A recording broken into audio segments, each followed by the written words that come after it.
اس programme کے اخراجات جو اسمر منسٹریز کے دوست اور پارٹنرز ادا کرتے ہیں۔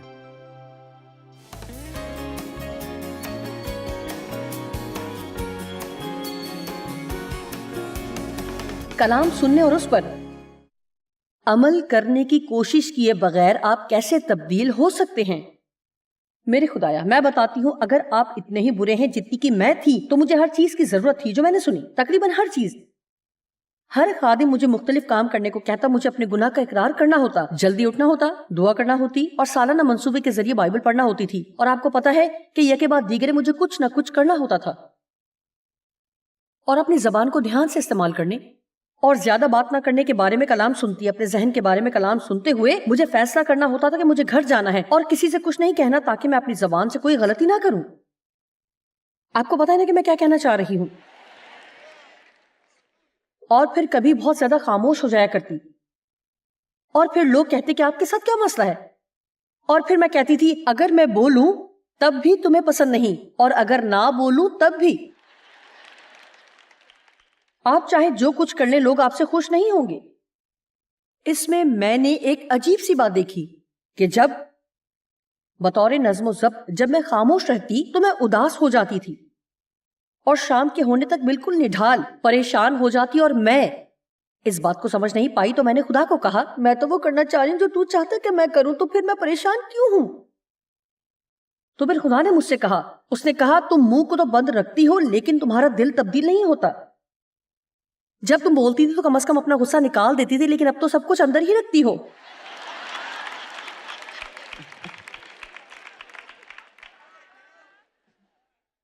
جی ہاں، جو بھی کلام ہم سنتے ہیں اس پر عمل کرنا چاہیے، لیکن جب ہم گھر جائیں تو ہمیں خدا سے کہنا چاہیے کہ اے خداوند، تو جانتا ہے کہ آج رات میں تیرے کلام سے قائل ہوئی ہوں، اس نے میرے دل کو چھوا ہے اور میں زندگی کے اس حصے میں ترقی کرنا چاہتی ہوں، اور اے پاک روح، میں چاہتی ہوں کہ تو اس حصے میں مجھے سکھا۔ اے خدا، میں چاہتی ہوں کہ تو مجھے تبدیل کرے، کیونکہ میں جانتی ہوں کہ میں اپنے آپ کو تبدیل نہیں کر سکتی۔ اب آپ کا کام ہے اس کام کے بارے میں کلام مقدس کا مطالعہ کریں، کیونکہ خدا کا کلام آپ کی روح کو بچانے کی قوت رکھتا ہے۔ یعقوب کے خط کے پہلے باب کے مطابق اگر آپ فروتنی کے ساتھ خدا کے کلام کو قبول کرتے ہیں تو وہ آپ کی جان کو بچانے کی قدرت رکھتا ہے۔ سو آپ کا کام یہ نہیں ہے کہ گھر جائیں اور اپنے آپ کو تبدیل کرنے کی بھرپور کوشش کریں، بلکہ اگر آپ کو محسوس ہوتا ہے کہ آپ کو بہت زیادہ بولنے کی عادت ہے تو گھر جائیں اور ہر وہ کتاب پڑھیں جو بولنے کے حوالے سے آپ کو مل سکتی ہے۔ میں نے بھی 2 یا 3 کتابیں لی ہیں اور کچھ CDs اور DVDs، کیونکہ مجھے بھی زبان کے حوالے سے کافی مسائل رہے، لیکن میں اس بارے میں کافی کچھ سکھاتی ہوں۔ آپ نے خدا کا کلام حاصل کرنا ہے کیونکہ ہم اس کے کلام کی قدرت سے تبدیل ہوئے ہیں۔ ہمارا کام یہ ہے کہ اس کے کلام کا مطالعہ کریں۔ جیسے جیسے ہم وفاداری کے ساتھ خدا کے کلام پر غور کرتے ہیں، ویسے ویسے ہم اس کی شبیہ پر ڈھلتے جاتے ہیں، جلال سے جلال تک۔ یوحنا کی انجیل 8 باب کے مطابق اگر تم میرے حکموں پر قائم رہو گے تو میرے شاگرد کہلاؤ گے، یقیناً تم سچائی سے واقف ہوگے اور سچائی تمہیں آزاد کرے گی۔ آمین۔ تو پھر میں کوشش چھوڑ کر بھروسہ کرنے لگی، اور میں نے یہ فیصلہ کیا کہ میں اسی طرح زندگی بسر کروں گی جیسے کہ میں بچائی گئی۔ اے خدا، تو نے میری مدد کرنی ہے۔ اگر تو نے مجھے تبدیل نہ کیا تو میں نہیں جانتی کہ کیا ہوگا، لیکن اگر ایسا نہ ہوا تو میں تبدیل نہیں ہوں گی اور ایسی ہی رہوں گی۔ خدا سے ایسا وعدہ کرنے کا کوئی مقصد نہیں کہ اگر تو نے اس بار مجھے معاف کر دیا تو میں ایسا کام دوبارہ نہیں کروں گی۔ میں دوبارہ کبھی ایسا نہیں کروں گی۔ آپ خدا کو سچ کیوں نہیں بتاتے اور کہتے ہیں اے خدا، میں ایمان رکھتی ہوں کہ تو مجھے معاف کرے گا، کیونکہ تیرے کلام میں لکھا ہے کہ تو نے میرے تمام گناہوں کا فدیہ ادا کر دیا ہے تاکہ میں معافی حاصل کر سکوں اور تیرے رحم کو حاصل کر سکوں۔ اور میں ایمانداری سے کہتی ہوں کہ اگر تو نے میری مدد نہ کی تو میں یہ غلطی دوبارہ یقیناً کروں گی۔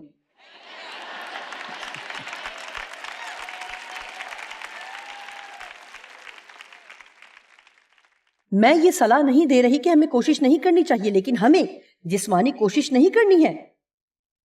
آمین۔ کیا اس عمارت میں کوئی ایسا ہے جو کوشش کرتے کرتے تھک گیا ہو؟ آپ میں سے کتنے ہیں جو اچھے مسیحی بننے کی سخت کوشش کر رہے ہیں؟ آپ کو پتا ہے کہ اچھا مسیحی ایک ریاکار ہوتا ہے۔ اچھے مسیحی جیسی کوئی چیز نہیں ہوتی۔ اگر ہم اچھے بن سکتے ہیں تو ہمیں مسیحیت کی ضرورت نہ ہوتی۔ جی، آپ کو اس بارے میں سوچنے کی ضرورت ہے۔ ہماری ہر اچھائی ہماری طرف سے نہیں بلکہ خدا کی طرف سے ہے. ہم اچھا کام کرنے سے سارا جلال اور عزت خدا کو دیتے ہیں، اور پھر ہم جان جاتے ہیں کہ اگر خدا ہماری مدد نہ کرے تو ہم اپنی پوری زندگی میں کوئی اچھا کام نہیں کر سکتے. میں سب کچھ خدا کے ساتھ اور خدا کے لیے کرنے اور ساری عزت اور جلال اسی کو دینے کے بارے میں بات کر رہی ہوں. جس طرح سے آپ بچائے گئے تھے اسی طرح ہمیں خدا کے لیے زندہ رہنا سیکھنے کی ضرورت ہے. خدا برائے فروخت نہیں ہے اور ہم اچھے اعمال سے اسے نہیں خرید سکتے، اور ہم اچھے اعمال کر کے خدا کو مقروض نہیں بنا سکتے کیونکہ ہم کر ہی نہیں سکتے. آمین. اگر آپ ہر روز صبح اٹھ کر 2 گھنٹے دعا کرتے ہیں اور ہر صبح بائبل میں سے 6 ابواب پڑھتے ہیں تو آپ خدا پر احسان نہیں کر رہے. اور پھر جب آپ کو کوئی مسئلہ درپیش ہوتا ہے اور خدا آپ کو دکھائی نہیں دیتا تو پھر آپ سوچتے ہیں کہ میں تو ہر روز 2 گھنٹے دعا میں گزارتی تھی، تو یہ کیا بات ہے؟ دھیان سے جب خدا اس شخص کو برکت دیتا ہے جو آپ سے کم روحانی ہے تو اس وقت آپ نے اس بات سے پریشان نہیں ہونا.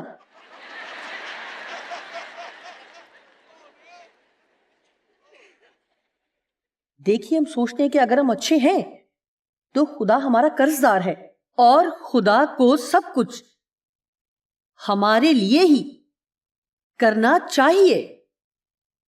لیکن ہمیں اس طرح کے رویے سے چھٹکارا حاصل کرنے کی ضرورت ہے کہ اگر میں کوئی اچھا کام کروں گی تو میں خدا سے کچھ حاصل کر سکتی ہوں. مجھے یاد ہے کہ ایک صبح خدا نے مجھ سے کہا، کیا تم اس طرح سے بائبل پڑھنا بند کرو گی جیسے کہ مجھ پر احسان کر رہی ہو؟ میں کلام کو جانتا ہوں، یہ تم اپنے لیے پڑھ رہی ہو. ہم خدا پر کوئی احسان نہیں کر رہے اور نہ ہی ہم اپنے آسمانی اعمال کے کیلنڈر پر چیک مارکس حاصل کرتے ہیں. جب ہم بائبل پڑھتے ہیں، دعا کرتے ہیں، ہمارے پاس ذہن ہے تاکہ ہم دعا کر کے خدا سے مدد مانگ سکتے ہیں. جب ہم بائبل پڑھتے ہیں، دعا کرتے ہیں، ہمارے پاس ذہن ہے تاکہ ہم دعا کر کے خدا سے مدد مانگ سکیں. دعا ایک شرف ہے، نہ کہ ذمہ داری یا فرض. بائبل پڑھنا عقل مندی ہے کیونکہ یہ آپ کو سکھاتی ہے کہ آپ کیسے اس طرح کی زندگی گزاریں کہ آپ کی زندگی بابرکت ہو سکے. آئیے کلام کے ایک دلچسپ حصے پر غور کریں. لوکا کی انجیل 17 باب کی 7 سے 11 آیت. مجھے یاد نہیں پڑتا کہ میں نے یہ آیات پہلے کبھی پیش کی ہیں. نہیں، آپ کہیں گے اور ایسی آیات جو آپ نے کبھی بیان نہیں کی. مگر تم میں سے ایسا کون ہے جس کا نوکر ہل جوتتا یا گلہ بانی کرتا ہو اور جب وہ کھیت سے آئے تو اس سے کہے کہ جلد آ کر کھانا کھانے بیٹھ، اور یہ نہ کہے کہ میرا کھانا تیار کر اور جب تک میں کھاؤں پیوں کمر باندھ کر میری خدمت کر، اس کے بعد تو خود کھا پی لینا. کیا وہ اس لیے اس نوکر کا احسان مانے گا کہ اس نے ان باتوں کا جن کا حکم ہوا تعمیل کی؟ اب 10ویں آیت پر غور کریں. اسی طرح تم بھی جب ان سب باتوں کی جن کا تمہیں حکم ہوا اور تمہیں کہی گئیں تعمیل کر چکو تو کہو کہ ہم نکمے نوکر ہیں اور ہم نے اپنی ذمہ داری سے ہٹ کر اور کچھ نہیں کیا ہے بلکہ صرف وہی کیا ہے جو ہم پر فرض تھا. مائک کو بہت پسند آیا. اس عمارت میں یہی واحد شخص ہے جسے یہ حوالہ پسند ہے. وہ یہ کہہ رہا ہے کہ جب آپ خدا کے لیے اپنا کام مکمل کرتے ہیں، جب آپ اپنے پورے دل سے اس سے محبت کرتے ہیں، خدمت پوری کرنے کے بعد، دائیا کی دینے کے بعد، باقاعدگی سے کلیسیا میں حاضری دینے کے بعد، یہ تمام چیزیں کرنے کے بعد، تو پھر آپ خدا سے کہیں، اے خدا، میں پھر بھی کسی چیز کی حقدار نہیں ہوں کیونکہ میں کبھی بھی اتنے اچھے اعمال نہیں کر سکتی کہ اپنی زندگی میں تیری راستہ بازی کو حاصل کر سکوں. لہٰذا اپنے لیے کیے گئے تیرے ہر ایک کام کے لیے میں شکر گزار ہوں. دیکھیے، جب آپ یہ سوچتے ہیں کہ آپ کسی چیز کے حقدار نہیں ہیں تو جو کچھ خدا آپ کے لیے کرتا ہے، آپ سب چیزوں کے لیے خوش اور شکر گزار ہوتے ہیں. کیا آپ میں سے کوئی میری بات سمجھ رہا ہے؟ ہم کام کرنا چاہتے ہیں لیکن ہم ان کاموں میں نہیں پڑنا چاہتے جو جسم کے کام ہیں. اچھے اعمال کے چکر میں ہم اپنی توانائی صرف کرنے کی کوشش کرتے ہیں جو صرف خدا کر سکتا ہے. ہم وہی کرتے ہیں جو خدا ہمیں کرنے کو دیتا ہے. پھر ہم ان کاموں کے لیے جو صرف وہی کر سکتا ہے خدا پر بھروسہ کرتے ہیں. آپ کو کیسے پتا لگ سکتا ہے کہ آپ جسمانی نمود کے یا نیکی کمانے کی سوچ میں ہیں؟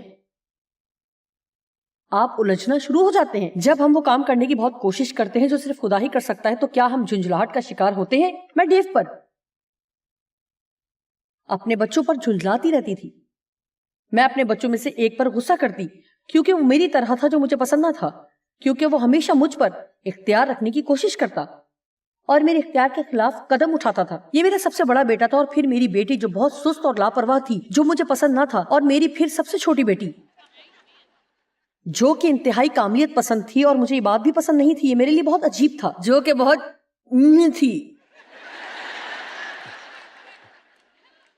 وہ اپنا کام کرتی اور صرف اپنے کمرے میں ہی رہتی، اور اگر وہ کاغذ پر چھوٹی سی غلطی کرتی تو اسے موڑتی اور پھینک دیتی، اور میں پریشان ہو جاتی۔ میں یہ تبدیل کرنے کی کوشش کر رہی تھی، میں وہ تبدیل کرنے کی کوشش کر رہی تھی، میں ڈیو کو اور اپنے آپ کو تبدیل کرنے کی کوشش کر رہی تھی۔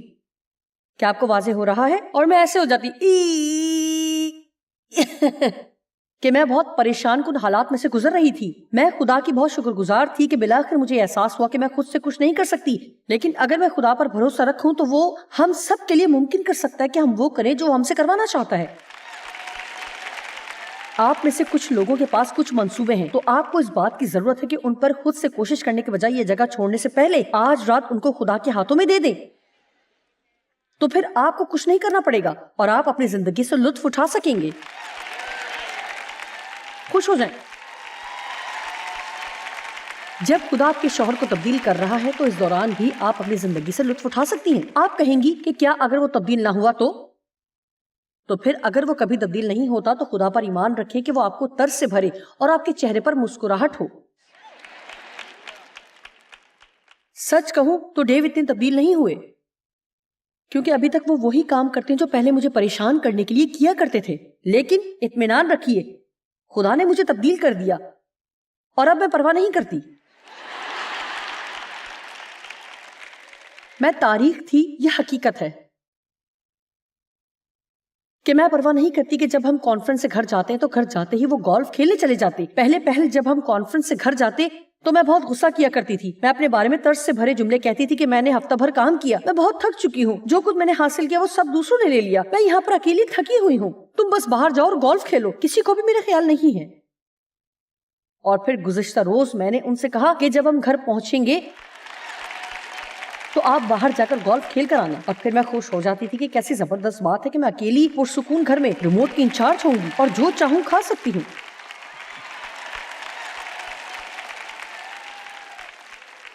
اور اب ہم ایک دوسرے کو پہلے سے زیادہ محبت کرتے ہیں، لیکن مجھے عقل مندی دکھانی تھی۔ ایسی جنگ نہ لڑیں جو آپ نہیں جیتیں گے۔ یہ بہتر ہے کہ میں ان لوگوں کو کہوں ایسی جنگ نہ لڑیں جو آپ نہیں جیتیں گے۔ آپ جو اوپر بیٹھے ہیں، آپ کا کیا خیال ہے؟ ایسی جنگ نہ لڑیں جو آپ نہیں جیتیں گے۔ دیکھیے، ہم یہ سوچتے ہیں کہ میں یہ نہیں کر سکتی۔ ہاں، تم کر سکتے ہو۔ کسی ایسے شخص کی طرف سے اپنا ذہن تبدیل کریں، اپنی زندگی میں خدا کو کام کرنے دیں۔ ہمیشہ سب چیزوں کے لیے بہت زیادہ سخت رویہ نہ رکھیں۔ آپ جانتے ہیں کہ بائبل میں راست بازی کے بارے میں بہت خوبصورت تعلیم ہے کہ وہ گناہ سے واقف نہ تھا لیکن ہماری خاطر گناہ بن گیا تاکہ ہم مسیح کے وسیلہ سے خدا کی راست بازی بن جائیں۔ واو، کیا ہی خوب تبادلہ ہے۔ وہ آپ کے گناہ لے لیتا ہے اور آپ کو خدا کے ساتھ کھڑے ہونے کا حق دیتا ہے۔ خدا ہمیں مسیح کے تناظر میں دیکھتا ہے۔ ایمپلیفائڈ بائبل کے مطابق جب ہم خدا کے حضور آ کر یسوع کے نام سے کچھ مانگتے ہیں تو آپ بذات خود یسوع کو خدا کے سامنے پیش کرتے ہیں۔ آپ اپنے نیک اعمال کا کھاتا اس کے سامنے پیش نہیں کر رہے۔ جب بھی آپ یہ کہتے ہیں یسوع کے نام سے تو آپ کہتے ہیں کہ یسوع کے واسطے یہ کر دے، کیونکہ وہ اس کا حقدار ہے اور اس نے یہ حق کمایا ہے اور میں یہاں اسے حاصل نہیں کر رہی ہوں، میں اس کی مستحق نہیں ہوں، اس لیے میں اپنے نام سے نہیں آتی بلکہ اس کے نام سے ہی۔ یہی یسوع کے نام سے دعا کرنے کا بنیادی نقطہ ہے۔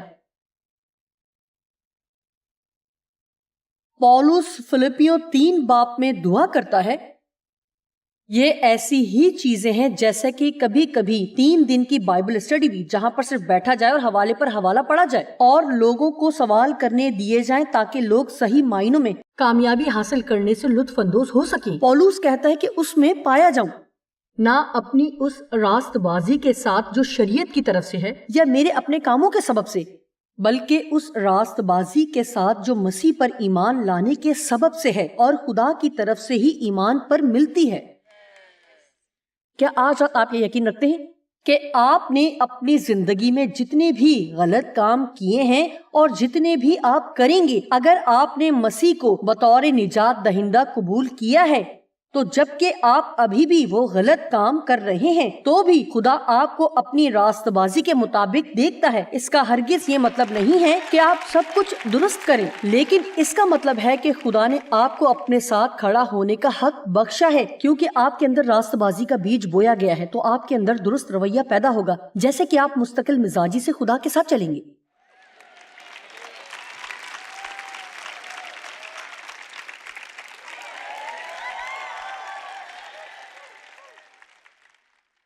لیکن میں درست رہنے کی کوشش کرتی تھی، صحیح رہنے کی کوشش۔ میں اپنے چرچ کے دوسرے لوگوں کے ساتھ ہر سال بائبل پڑھنے کی کوشش کرتی تھی، کیونکہ میں سمجھتی تھی کہ یہ درست ہے۔ اور ہمارے چرچ میں ایک شفایتی دعا کرنے والی خاتون آئی جو ہر روز 5 بجے سے 9 بجے تک دعا کرتی۔ میں نے بھی یہ کوشش کی تاکہ خدا مجھ سے خوش ہو، اور میں نے پہلے 5 منٹ دعا کی اور پھر بوریت کا شکار ہو گئی، اور پھر مجھے پتا نہیں تھا کہ اگلے 3 گھنٹے اور 55 منٹس میں کیا کروں گی، اور پھر آخر کار میں نے وہ کام کیا جس کو اب میں دعائیہ نیند کہتی ہوں۔ کیا آپ دعائیہ نیند سے واقف ہیں؟ مجھے بہت پسند ہے،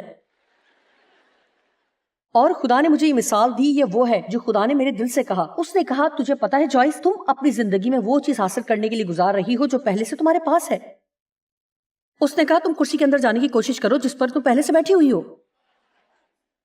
تو دیکھیے، میں کرسی پر بیٹھی ہوں، اور اب میں یہ کوشش کرنا شروع کروں کہ کرسی کے اندر بیٹھوں۔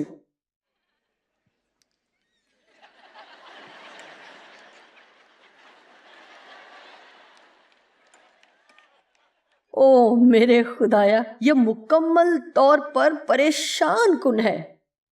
دیکھیے، ہم اپنے ساتھ بالکل اسی طرح کرتے ہیں جب ہم وہ خدا سے حاصل کرنے کی کوشش کرتے ہیں جو پہلے ہی سے اس نے ہمیں دے دیا ہے۔ اس لیے ہمیں یہ جاننے کی ضرورت ہے کہ ہم مسیح میں کون ہیں، اور مسیح کے مکمل کردہ صلیبی کام کو سمجھ سکیں اور اس کام کو جانیں جس کی ہمیں ضرورت تھی، اور وہ اس نے پہلے ہی ہمارے لیے کر دیا ہے، جبکہ ہم ابھی تک مکمل طور پر پھل بھی نہیں لا رہے۔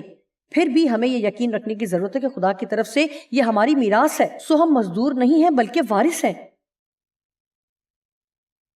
آپ کو پتا ہے کہ یہ کبھی غیر منصفانہ لگتا ہے کہ ہمارے بچے یا پوتے پوتیاں وہ سب کچھ لے لیں جو ہم چھوڑ جاتے ہیں، اور جائیداد بھی لے لیں جو ہم چھوڑ جاتے ہیں۔ وہ سب کچھ لے لیتے ہیں جس کے لیے ہم نے کام کیا، جو ہم نے کمایا، اور جس کے ہم حقدار تھے، جو انہوں نے لے لی۔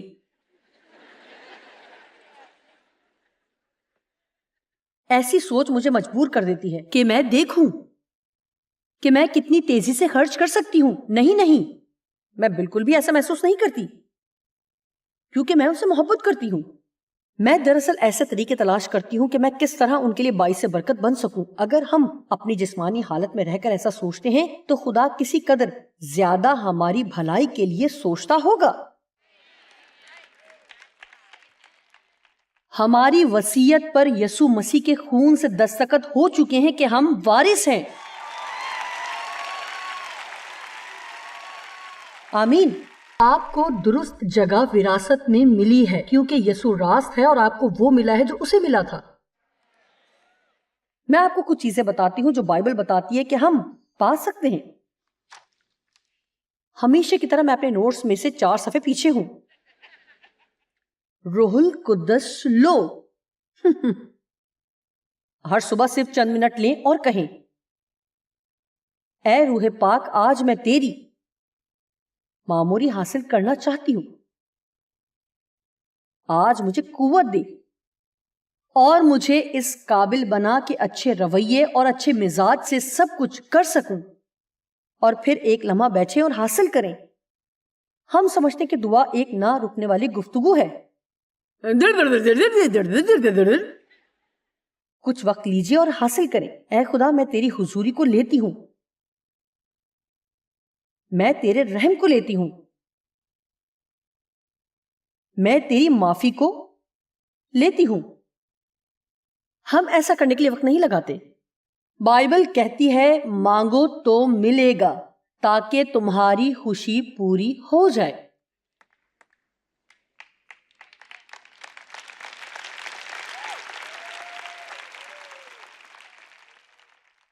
پاک روح لیجئے، حلیمی و فروتنی کے ساتھ کلام کو قبول کیجیے، اور جتنوں نے اسے قبول کیا اس نے انہیں خدا کے فرزند بننے کا حق بخشا۔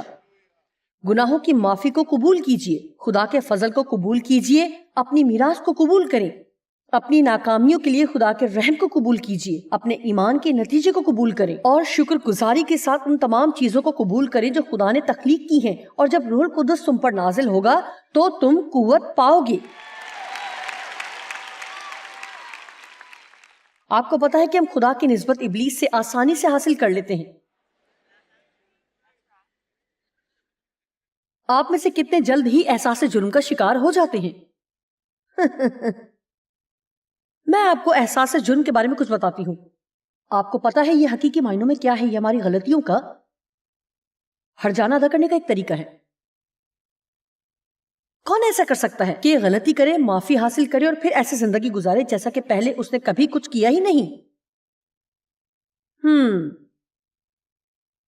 مجھے آپ کا پتہ نہیں، لیکن میں نے اپنے گناہوں کو مختلف اقسام میں تقسیم کیا ہوا تھا، مثلاً چھوٹے، درمیانے اور بہت بڑے۔ چھوٹے گناہ کے لیے مجھے صرف آدھے دن کے لیے احساس ہوتا تھا، درمیانی گناہ کے لیے چند دن، اور اگر میں نے کوئی بہت برا کام کیا ہوتا تو پھر میں 2 سے 3 ہفتے احساس جرم کے نیچے دبی رہتی۔ خدا نے مجھے سکھایا کہ تم صرف اپنے گناہ کے قرض کو اتار سکنے کی کوشش میں برا محسوس کر رہی ہو، لیکن تیرے گناہ کی قیمت بہت پہلے ادا کی جا چکی ہے۔ اگر قیمت ادا ہو چکی ہے تو تمہیں اداس ہونے کی ضرورت نہیں ہے۔ آمین۔ میرے خیال ہے مجھے تھوڑا ایسا کلام سنانا چاہیے، میں نہیں جانتی آپ سمجھ رہے ہیں یا نہیں۔ کوئی بھی برا کام کرنے کے بعد آپ آرام سے باہر جا کر سب کچھ بھول نہیں سکتے۔ جی، میرا مطلب ہے کہ اگر آپ کلام پر یقین کریں، اور آپ ایسا کر سکتے ہیں، اس کا مطلب یہ نہیں کہ آپ حقیقی معنوں میں معذرت خواہ نہیں ہیں۔ اس کا ہرگز مطلب نہیں ہے کہ آپ واقعی معذرت خواہ نہیں ہیں اس کام کے لیے جو آپ نے کیا، لیکن اگر ہم بائبل پر ایمان رکھیں کہ مسیح کا خون ہمارے گناہوں کو مکمل طور پر دور کرنے کی قوت رکھتا ہے اور ہمارے گناہوں کو اتنا دور پھینک دیتا ہے جیسے پورب پچھم سے، اور پھر کبھی یاد نہیں کرتا۔ میں آپ کو ایک مشورہ دوں کہ خدا کو وہ باتیں یاد نہ کروائیں جو وہ بھول چکا ہے۔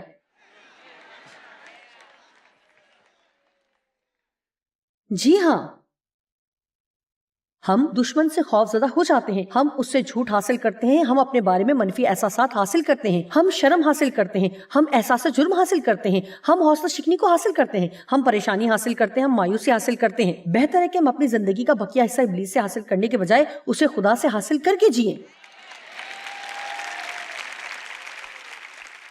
میں ایک اچھی وصول کرنے والی بنوں گی۔ خدا ہمیں یہ سکھانا چاہ رہا ہے کہ جب ہم کچھ غلط کرتے ہیں تو وہ اپنے رحم کو جاری کرتا ہے۔ اپنے غلط کام کا کفارہ ادا کرنے کے بجائے ہم ایمان کے وسیلہ سے اس کے رحم کو حاصل کرتے ہیں، کیونکہ ہم یہ ایمان کے وسیلہ کرتے ہیں۔ ایمان رکھنا خوبصورت بات ہے۔ میرا خیال ہے کہ لوگ خدا کی اس طرح کی تعلیمات کو پسند کرتے ہیں جہاں وہ دراصل یہ سنتے ہیں کہ وہ اپنی زندگی جاری رکھ سکتے ہیں اور اپنی تمام غلطیوں پر فتح پا سکتے ہیں، اور پھر ہم سے ان غلطیوں کے دھوئیں کی بدبو بھی نہیں آئے گی۔ کیا یہ جان کر آپ کو خوشی نہیں ہو رہی کہ چاہے آپ پریشانی کی بھٹی میں سے گزریں پھر بھی آپ کے پاس سے پریشانی کے دھوئیں کی بدبو نہیں آئے گی؟